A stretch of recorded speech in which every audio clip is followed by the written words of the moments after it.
The deep dive के इस नए गहन विश्लेषण में आप सबका स्वागत है। आज हमारे पास स्रोतों का एक ऐसा ढेर है जो हमारी रोजमर्रा की जिंदगी और उस अजीब सी बेचैनी को समझने की कोशिश करता है जो कभी हमारा पीछा नहीं छोड़ती। हाँ, वो एक ऐसी बेचैनी है जिसे हम अक्सर नजरअंदाज कर देते हैं या फिर गलत जगह उसका इलाज ढूंढते हैं। राइट।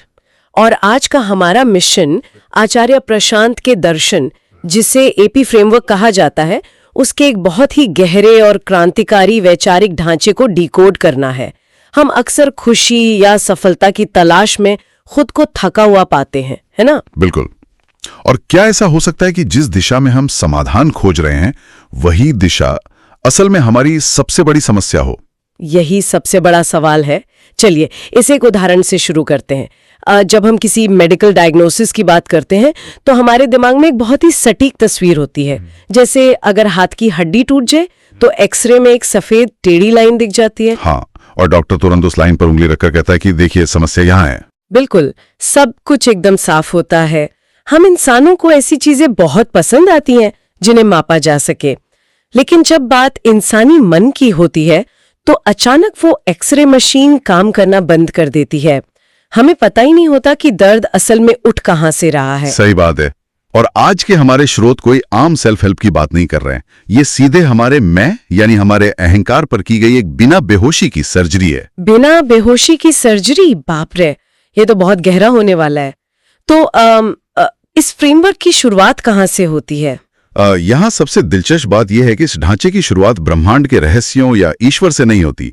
ये वहां से शुरू होता है जो इंसान के अनुभव का सबसे ईमानदार बिंदु है, अहंकार और उसका दुख।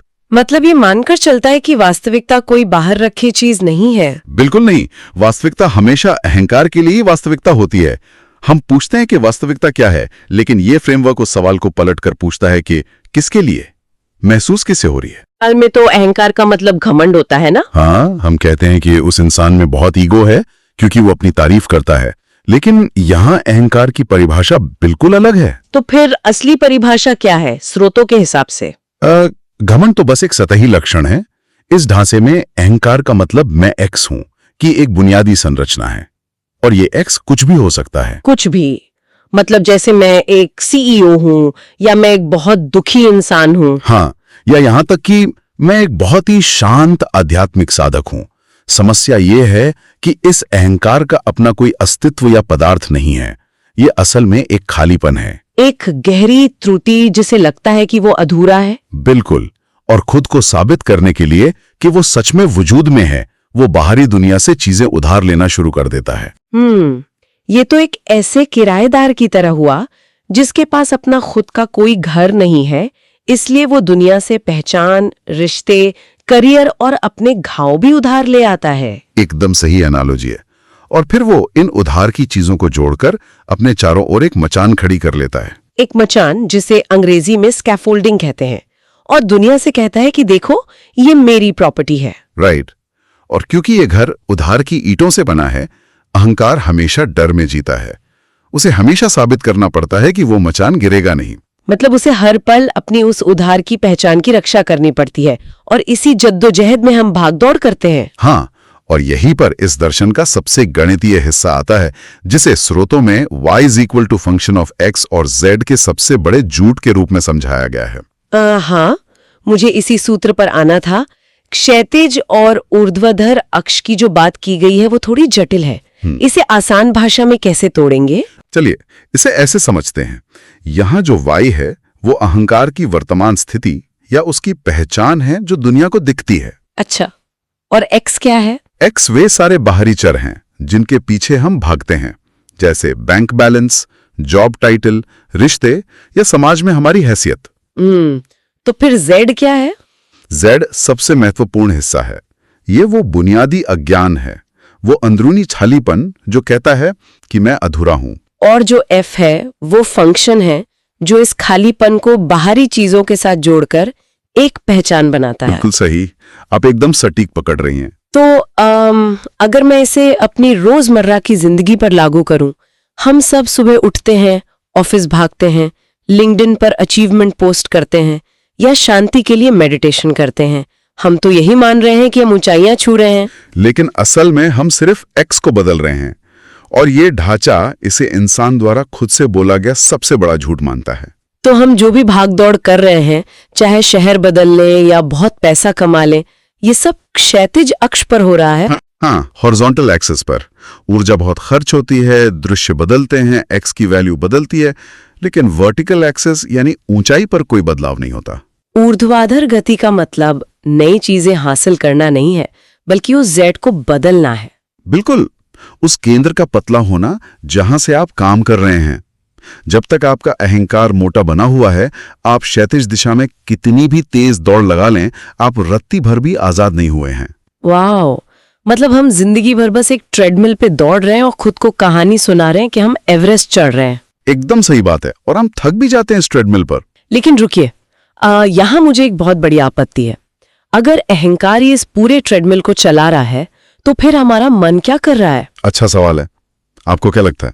हम तो अपनी सारी समस्याओं का ठीकरा हमेशा मन पे फोड़ते हैं ना। हम कहते हैं कि मेरा मन मुझे परेशान कर रहा है, या रात के 2 बजे मेरा मन पिज्जा खाने को तरस रहा है। क्या ये ढांचा इस बात को गलत मानता है? हाँ, ये एक बहुत बड़ी वैचारिक त्रुटि है जिसे हम ढोते आ रहे हैं।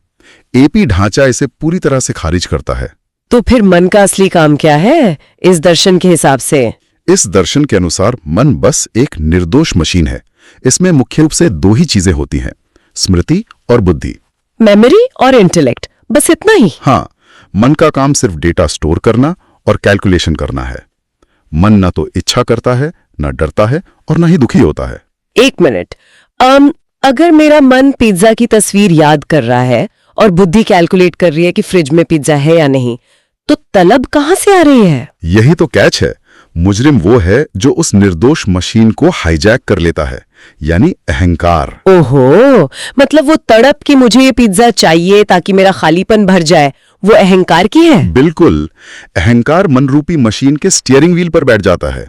वो स्मृति का इस्तेमाल कहानी गढ़ने के लिए और बुद्धि का इस्तेमाल खुद को सही ठहराने के लिए। तो अगर हम मन को शांत करने की कोशिश कर रहे हैं, तो हम गलत मरीज का इलाज कर रहे हैं। एकदम सही। इसे आप एक इंटरनल कंबशन इंजन की तरह देख सकते हैं। इंजन बस एक लोहे का ढांचा है। हाँ, वो चुपचाप खड़ा रहता है जब तक कि उसमें कोई चाबी न घुमाए और ईंधन न डाले। स्रोतों में इस ईंधन को इच्छा या क्योंपन कहा गया है ना? हाँ, अंग्रेजी में वाइनेस। जब अहंकार कोई काम करता है तो उसके पीछे हमेशा एक क्यों होता है। जैसे मैं ये क्यों कर रहा हूं, प्रमोशन के लिए या तारीफ के लिए। और जब इस भविष्य के फल का ईंधन जलता है तो बहुत शोर होता है, फ्रिक्शन पैदा होता है और तनाव आता है। बिल्कुल, इसके विपरीत एक अवस्था है जिसे निष्काम कर्म कहा गया है, जो अस्मिता या आई एमनेस से पैदा होता है। मतलब काम किसी भविष्य के लक्ष्य को पाने का साधन नहीं है, बल्कि अपने आप में पूर्ण है। हाँ, आप खालीपन भरने के लिए काम नहीं करते, बल्कि आप अपने स्वभाव में स्थित हैं। वहां इंजन बिना शोर के काम करता है। वाओ! अच्छा, अगर हम वापस गाड़ी वाले रूपक पर आएं, मान लीजिए मुझे समझ आ गया है कि मेरा अहंकार ही खराब ड्राइवर है। अब मैं उसे उतारूं कैसे? ये सबसे अहम सवाल है इस पूरे फ्रेमवर्क का। क्योंकि सिर्फ ये जान लेना कि मैं खराब ड्राइवर हूँ गाड़ी को खाई में गिरने से तो नहीं रोक लेगा। अगर घर के पाइप से पानी लीक हो रहा है तो सिर्फ उसे देखते रहने से तो वो ठीक नहीं होगा। बिल्कुल नहीं। और यहीं पर एपी ढांचा प्रसिद्ध दार्शनिक जे कृष्णमूर्ति की विकल्प रहित जागरूकता से पूरी तरह असहमत होता है। Choiceless awareness. वो तो अक्सर मानते थे कि सिर्फ समस्या को देख लेना ही काफी है। हाँ, लेकिन ये ढांचा कहता है कि बदलाव का सूत्र इतना सरल नहीं है।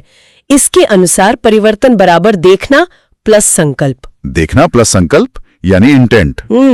लेकिन आजकल तो हर जगह हम अवेयरनेस और माइंडफुलनेस की ही बात सुनते हैं। सिर्फ देखना काफी क्यों नहीं है? क्योंकि यहाँ पर्यवेक्षक की समस्या आ जाती है। आप मत भूलिए कि जो अंदर बैठकर देख रहा है वो खुद अहंकार ही है। अरे बाप रे, मतलब जज भी वही है। हाँ, और वो अपनी ही प्रगति का बहुत बेईमान जज है। वो चीजों को साफ देखकर भी चालाकी से उस देखने को अपनी उपलब्धि बना लेगा। वो कहेगा कि देखो मैं कितना जागरूक हूं कि मैं अपने गुस्से को देख पा रहा हूं, है ना? बिल्कुल, और वो बिना बदले वैसा ही बना रहेगा।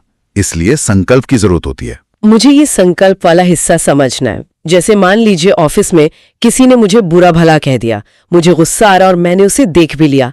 अब संकल्प कैसे काम करेगा? उस एक पल में संकल्प का मतलब है एक संप्रभु निर्णय लेना।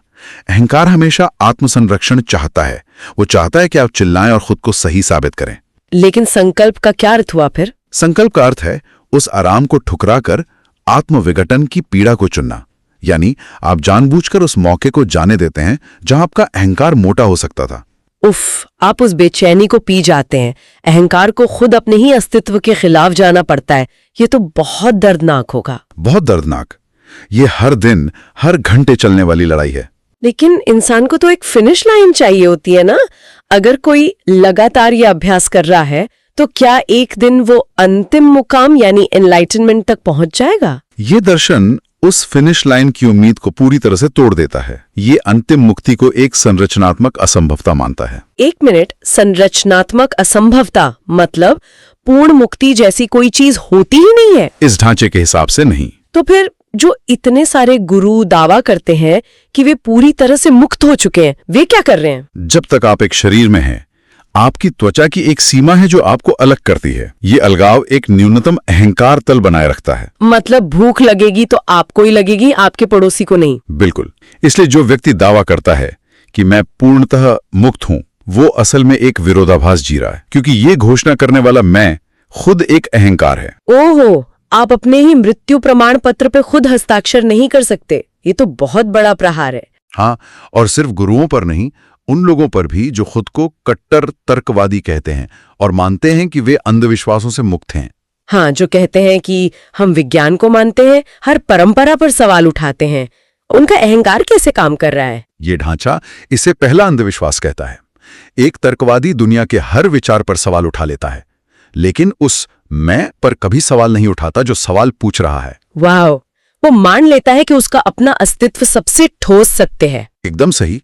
जब तक आप सवाल पूछने वाले पर सवाल नहीं उठाते, आप पहले अंधविश्वास के शिकार हैं। लेकिन ये बात मुझे शास्त्रीय अद्वैत वेदांत से थोड़ी अलग लग रही है। अद्वैत में तो कहते हैं कि माया के पीछे एक ब्रह्म है, हमारी आत्मा है। हाँ, एपी ढांचा यहाँ अलग रास्ता चुनता है। यह कहता है कि जब आप अहंकार का पर्दा हटाते हैं तो पीछे कोई सच्चा स्वरूप या छिपा हुआ खजाना नहीं मिलता। तो फिर क्या मिलता है? वहां बस अनुपस्थिति होती है। ये वाया नेगेटिवा के सिद्धांत पर काम करता है। सत्य कोई हासिल करने वाली चीज नहीं है। सत्य वो जगह है जहां असत्य मौजूद नहीं है। बस कचरे को हटाते जाना है।